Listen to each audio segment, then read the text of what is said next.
She pointed at me from across the lake and yelled, "Hey, you can't fish here. I'm calling the cops right now." Before I could even look up, Karen was already on her phone, pacing like she owned the whole world. I didn't say a word. I just pulled my line in slowly, because I knew exactly how this was going to end. Within minutes, 2 HOA officers came marching toward me like I was some criminal hiding a stolen boat. One of them barked, "Sir, step away from the water." "This lake belongs to the HOA. You're trespassing."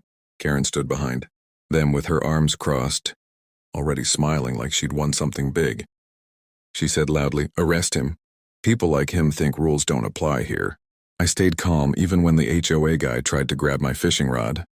I could see the neighbors gathering, whispering, cameras out. Karen loved that attention. She leaned in and said, "You're done here. This is my neighborhood and this lake is our property." I looked at her for the first time and smiled. Just one quiet smile, and that smile changed her face instantly. She froze, confused. The HOA officer stared at me too, waiting for me to panic, but I didn't, because she had no idea what she had just started, and she definitely had no idea who actually owned this lake. "Are you sure you want to do this?" I asked softly. Karen scoffed. "Oh, I'm more than sure. You're going to pay for this." If only she knew. She was the one about to lose $8.2 million. The real cops arrived with their lights flashing, and Karen rushed toward them like she had just saved the country. "Officer, that man is trespassing on HOA property. He refused to leave. Arrest him." She pointed at me like I was some dangerous outlaw. The officer walked over to me slowly. "Sir, do you have any ID? We've been told you're not allowed to be here." Karen smirked behind him, whispering loudly, "He probably doesn't even live in this county." I handed the officer my ID without saying anything. He looked at it, then he looked at me again, and something shifted in his expression. Karen didn't notice. She was too busy practicing her victory face. The HOA officer stepped in and tried to take charge. "We already issued him a formal HOA violation." He resisted. I raised an eyebrow. "Violation? On my own land?" Karen pushed past everyone and said, "Yes, your land? Don't make me laugh.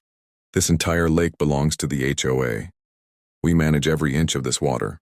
The real cop stepped closer to her. "Ma'am, did you say the HOA owns this lake?" She nodded proudly. "Yes, and he doesn't belong here." The cop inhaled slowly, almost like he was trying not to laugh. "Ma'am, this lake is not HOA property." Her face dropped. "What? Of course it is." I finally spoke, calm and steady. "Officer, should I show them?" The cop nodded. "Yeah, I think you should." I reached into my truck, pulled out a thick folder, one Karen had never seen before. Inside was the original land deed from 1964, signed by the previous owner, certified by the county. I flipped to the first page and held it up. This entire lake, the water, the shoreline, everything within 200 feet of it, I said quietly, belongs to me." Karen stumbled back like someone had pulled the ground from under her. Her mouth fell open. No, that's fake. The HOA owns this land. They told us." The cop shook his head. "Ma'am, the HOA built houses around his lake. They don't own a single drop of it." And that's when the real panic began, because Karen suddenly realized every fine she issued me, every threat she made, every HOA decision involving this lake was illegal. Her voice cracked. This can't be happening." But it was. And the worst part for them, I wasn't even angry yet. Karen's panic turned into full-blown desperation. She pointed at the HOA officers like they were supposed to magically fix everything. "Do something. He can't just claim the lake. This affects the whole community." One HOA officer whispered, "Karen, we were told the lake was part of the HOA." She snapped, "I don't care what you were told, fix it." But the real cop stepped between them. "Ma'am, you need to calm down. If this deed is valid, the HOA has been using private property without permission." That sentence hit her like a punch. Neighbors started murmuring. Phones were out. Cameras rolling. Karen hated when the spotlight wasn't flattering, and now every eye was on her. She rushed toward me again, voice shaking. "Listen, maybe we can talk. Maybe we can work something out." I stared at her, confused at how fast she switched from ruler of the world to terrified neighbor. "Work what out?" She swallowed hard. "The HOA built docks, signs, walking paths for the lake. If you claim this property now, you could sue us. I didn't say anything. She took my silence as a threat. Her voice cracked again. And that would destroy our budget. The upgrades alone cost more than $8.2 million. There it was. The number she never wanted to say out loud. I stepped closer just enough for her to feel the pressure. Karen, you told the cops to arrest me. You claimed I was trespassing on my own property, and you filed fake violations. Her lips trembled. I didn't know. They told me the lake was HOA land. Who told you? I asked. She hesitated, eyes darting to the two HOA officers. Both of them looked guilty. Really guilty. The real cop noticed too. Is someone going to explain? He said slowly. Why the HOA has been enforcing rules on land that doesn't belong to them. One HOA officer finally cracked. It was the president, he muttered. She didn't want homeowners to know the lake wasn't ours. She said controlling it would raise property value. Karen gasped. You said we owned it. We never did, the officer blurted.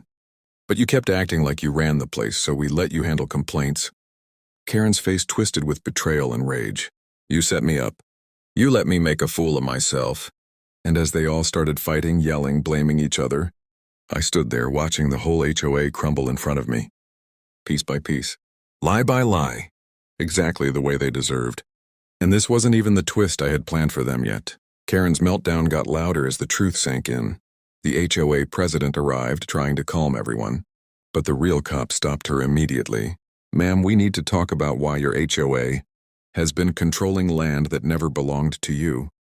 The president tried to lie, but I quietly handed the officer the second document in my folder, an email chain between the previous owner and the HOA from years ago. It clearly showed the HOA knew the lake wasn't theirs and used it anyway. Karen froze. The president went pale. The cop looked at them both. You've been charging fees, issuing violations, and restricting access on private property. That's fraud. Karen stuttered. Please, he won't really press charges, right? I looked at her, calm as ever. You called cops on me for fishing on my own lake.